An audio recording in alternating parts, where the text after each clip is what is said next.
பெருமாளை சயன கோலத்துல தரிசித்திருப்பீங்க. ஆனா சிவபெருமான உலகத்துல ஒரே ஒரு கோவில மட்டும்தான் சயன கோலத்துல தரிசிக்க முடியும். ஆந்திர மாநிலம் சித்தூர் மாவட்டம் நாகலாபுரம் அருகே இருக்கிறதா சுருட்டப்பள்ளி.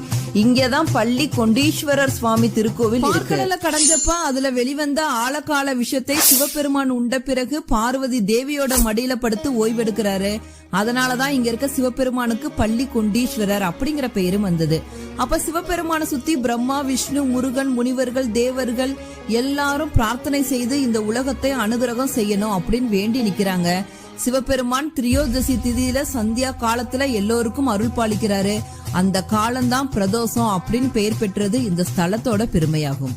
இந்த ஒரு கோவில மட்டும்தான் பிரம்மாவாலேயே பார்க்க முடியாத சிவபெருமானுடைய அடி முதல் முடி வரைக்கும் தரிசிக்க முடியும். எல்லா கோவில்களிலேயும் லிங்க வடிவத்துல காட்சி தர சிவபெருமான் இந்த கோவில மட்டும்தான் சயன கோலத்துல பார்வதி தேவியோட காட்சி தராரு.